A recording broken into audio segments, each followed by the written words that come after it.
नमस्कार. मी मधुसूदन पत्की आणि आपण पाहत आहात एकमेव विचारपत्र दैनिक महाराष्ट्र न्यूज. नेमकं तेच या कार्यक्रमामध्ये आपल्या सगळ्यांचं मनापासून स्वागत.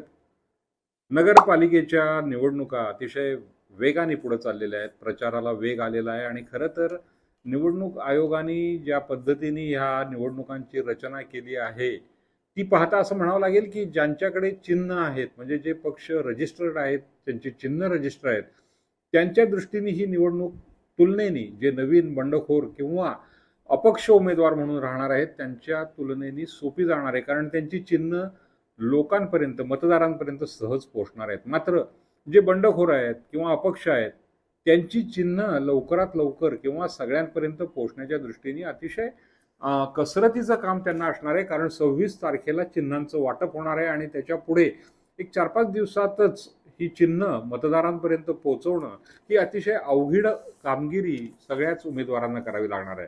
आणि अशा परिस्थितीमध्ये आता सगळे उमेदवार आपापला प्रचार करण्याकरता बाहेर पडलेले आहेत. चिन्ह नसलं तरी मी उभा आहे हे बंडखोर अपक्ष मंडळी सांगतायत. तर ज्यांच्याकडे चिन्ह आहेत, उदाहरणार्थ भाजप असेल, राष्ट्रवादी असेल, शिवसेना असेल, ज्यांच्याकडे चिन्ह आहेत, ही सगळी मंडळी आपल्या चिन्हासह प्रचार करताना दिसत आहेत. त्यामुळे साहजिकच चुरस वाढणार आहे आणि त्यामुळेच लोकशाहीचं एक पवित्र कार्य करण्याकरता मतदारांना आता पुन्हा एकदा संधी मिळणार आहे. अर्थात ही संधी आपण सोडायची नाही आहे. आपल्याला मतदान करायचं आहे. मतदान हे पवित्र कार्य आहे असं आपण नेहमी म्हणतो आणि ते खरं आहे. त्यामुळे साहजिकच आपल्याला मतदान करायचं आहे. आपण आता या भागामध्ये एकूण ज्या 9 नगरपालिका आणि एक नगरपंचायत आहे, या 10 नगरपालिकांमध्ये ज्या चुरशीच्या लढती होणार आहेत, सर्वसाधारणपणे कोण उमेदवार उभे आहेत, नगराध्यक्ष पदाकरता कोण उमेदवार आहेत आणि काय होण्याची शक्यता म्हणण्यापेक्षा कोण उभे आहेत हे पहिल्यांदा बघणार आहोत. आणि त्या ज्या काही लढती होणार आहेत त्या लढतींचा आपण जो काही धांडोळा आहे तो पुढच्या भागांमध्ये घेणार आहोत. पहिली फलटण ही नगरपालिका आहे आणि फलटणमध्ये अनिकेत राजे नाईक निंबाळकर, रामराजे नाईक निंबाळकर यांचे सुपुत्र आहेत. ते शिवसेनेच्या धनुष्यबाण या चिन्हावर उभे आहेत आणि त्यांच्या विरोधात शमशेरसिंह नाईक निंबाळकर हे उभे आहेत. आणि साहजिकच आपण असं पाहतोय की या दोघांच्या मध्ये एक चुरस टस्सर आपल्याला पाहायला मिळणार. रणजितसिंह नाईक निंबाळकर यांच्या मार्फत शमशेरसिंह नाईक निंबाळकर त्याचे बंधू आहेत आणि हे दोघं जण उभे असल्यामुळे फलटणमध्ये जी चुरस आपल्याला प्रत्येक गोष्टीमध्ये, समाजकारण असेल, राजकारण असेल, अर्थकारण असेल, शैक्षणिक, सगळ्या ठिकाणी आपल्याला 2 प्रबळ गट हे पाहायला मिळतात आणि त्यांच्यामध्ये असणारी चुरस पाहायला मिळते. ही चुरस आपल्याला अनिकेत राजे नाईक निंबाळकर आणि शमशेरसिंह नाईक निंबाळकर यांच्यामध्ये आपल्याला पाहायला मिळणार आहे. महाबळेश्वर इथे मात्र पंचरंगी लढत आहे आणि या पंचरंगी लढतीमध्ये मकरंद आबा पाटील यांचं जे काही उमेदवार आहेत त्या उमेदवारांबरोबरच DM बावळेकर असतील, कुमार शिंदे असतील, सतीश साळुंखे असतील किंवा संजय पाटील असतील, यासारखी मंडळी पण उभी आहेत. आणि एकूणच राष्ट्रवादीच्या चिन्हावर म्हणजेच घड्याळावर सुनील शिंदे हे तिथे उमेदवारी करतायत. त्याचबरोबर लोकमित्र जनसेवा ही पण एक आघाडी आहेत आणि त्यातून बावळेकर वगैरे ही सगळी मंडळी आपापल्या पक्षाच्या चिन्हावर, काही जण स्थानिक आघाडी करून या पद्धतीने ही निवडणूक लढणार आहेत. मात्र हे 5 जण निवडणुकीच्या रिंगणात आहेत. रहमतपूर इथे मात्र दुरंगी लढत होणार आहे आणि त्याच्यामध्ये वैशाली माने आणि नंदना माने ह्या दोघी जणी आपल्याला पाहायला मिळते की उभ्या आहेत. राष्ट्रवादी काँग्रेस पक्षाचे जिल्हाध्यक्ष होते ते थेट अजितदादा पवार यांच्याकडे गेले. शरद पवारांचा गट सोडून अजित पवार, सुनील माने हे राष्ट्रवादी काँग्रेस पक्षाच्या म्हणजेच अजितदादा पवार गटामध्ये सामील झाल्यामुळे तिथे राष्ट्रवादी शरद पवार गटाची जी ताकद आहे ती कमी पडल्याचं पाहायला मिळते आपल्याला. आणि साहजिकच वैशाली माने या भारतीय जनता पक्षाच्या चिन्हावर आणि नंदना माने या राष्ट्रवादी काँग्रेस पक्षाच्या चिन्हावर उभ्या असलेल्या आपल्याला पाहायला मिळत आहेत. पाचगणी इथे सगळ्यात मोठी 8 उमेदवार नगराध्यक्ष पदाकरता आहेत.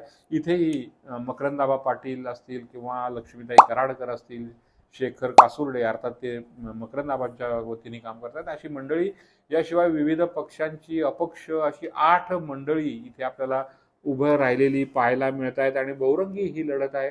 इथे मकरंदाबांचा एक पकड आहे चांगली. महाबळेश्वर, पाचगणी, वाई या भागांमध्ये साहजिकच निवडणूक चुरशीची होणार आहे. लोकसंख्या कमी आहे, त्यामुळे मतदार कमी आहेत आणि त्यामुळे प्रत्येक मत अतिशय महत्त्वाचं असणार आहे. मसवड इथे तिरंगी लढत होणार आहे. मसवड ही जुनी नगरपालिका आहे सातारा जिल्ह्यातली आणि साहजिकच तिथे पूजा विरकर भाजपच्या वतीने उभ्या आहेत, तर भुवनेश्वरी राजेमाने राष्ट्रवादी आणि रुपाली सरतापे या बसप बहुजन समाजवादी पक्ष बसपच्या वतीने उभ्या आहेत. त्यामुळे इथे तिरंगी लढत आपल्याला पाहायला मिळते. मलकापूरमध्ये पण तिरंगी लढत, तिथे 5-6 लोकांनी नगराध्यक्ष पदाकरता अर्ज भरलेले होते. मात्र आता जी लढत आपल्याला पाहायला मिळणार आहे ती तिरंगी असणार आहे. ह्याच्यामध्ये तेजस सोनवले भारतीय जनता पक्षाकडून, आर्यन कांबळे राष्ट्रवादी आणि अक्षय मोहिते हे शिवसेनेच्या वतीने उभे आहेत. वाईमध्ये चौरंगी लढत आपल्याला पाहायला मिळत असली तरी 2 प्रमुख उमेदवार आहेत. यामध्ये प्राध्यापक डॉक्टर नितीन कदम हे राष्ट्रवादी मकरंद आबा यांच्याकडून म्हणजेच अजित पवार गटाकडून, तर अनिल सावंत हे जे आहेत ते भारतीय जनता पक्षाच्या वतीने उभे आहेत. याशिवाय प्रदीप जायगुडे हे काँग्रेस आणि दीपक जाधव हे अपक्ष उमेदवार म्हणून आपल्याला लढताना पाहायला मिळत आहेत. उरलेल्या ज्या 2 नगरपालिका आहे ह्यामध्ये कराड ही नगरपालिका आहे आणि कराडमध्ये आपण पाहिलं की सर्वसाधारणपणे 9 उमेदवार इथं आपल्याला उभे राहिलेले पाहायला मिळतात. यामध्ये विनायकराव पावसकर भाजप, झाकीर पठाण जे आहेत ते काँग्रेस, इम्रान मुल्ला बसपा, राजेंद्र सिंह यादव यांनी खूप ताकद लावलेली आहे आणि शिवसेना, यशवंत विकास आघाडी ह्या सगळ्यांचं पाठिंब्यावर ते उभे आहेत. गणेश कापसे, श्रीकांत घोडगे, शरद देव, रणजित पाटील, बापू लांडगे ही सगळी मंडळी अपक्ष यामधली आहेत आणि साहजिकच ही इथं पण आपल्याला चुरस पाहायला मिळते. इथे आपण बघितलं बाळासाहेब पाटील असतील किंवा जे भाजपचे जिल्हाध्यक्ष आहेत डॉक्टर भोसले, ह्या सगळ्यांचं प्रतिष्ठा इथे पणाला लागलेली पाहायला मिळेल. आणि शेवटची नगरपालिका जी आहे ती साताऱ्याची, ह्याच्यामध्ये अमोल मोहिते हे भारतीय जनता पक्ष दोन्ही महाराजांच्या बाजूनी त्यांच्या बाजूने आहेत. त्यामुळे अमोल मोहिते आणि दुसऱ्या सुवर्णा पाटील या शरद पवार यांच्या राष्ट्रवादी काँग्रेस पक्षाकडून उभ्या आहेत. त्यामुळे इथेही आपल्याला खरं तर अमोल मोहिते निवडून येतील यामध्ये शंका वाटत नाही. मागच्या वेळेला सुवर्णा पाटील यांना 13-14 हजार मतांच्या आसपास भारतीय जनता पक्षाच्या होत्या म्हणून मतं पडली होती. आता किती पडतील हा नक्कीच त्यांच्या दृष्टीने अभ्यासाचा विषय असेल. आणि शेवट मेढा नगरपंचायत जे आहे त्याच्यामध्ये तिरंगी लढत आहे. ह्याच्यामध्ये रुपाली वारागडे भारतीय जनता पक्ष, रेश्मा कारंजकर या शिवसेनेकडून, तर शुभांगी गोरे ह्या अपक्ष उभ्या आहेत. साहजिकच आपण पाहतोय की ह्या सगळ्या लढती जिल्ह्यामध्ये होणार आहेत आणि जिल्ह्याचं चित्र 26 तारखेला चिन्हांसकट स्पष्ट होईल. आपण तेव्हा पुन्हा बोलू. तोपर्यंत पाहत राहा. जे आहे तेच आपण सांगणार आहोत आणि नेमकं तेच आपण बोलणार आहोत. त्यामुळे आमच्या या चॅनलला लाईक करा, सबस्क्राईब करा आणि शेअर करा. भेटूया पुन्हा. तोपर्यंत नमस्कार.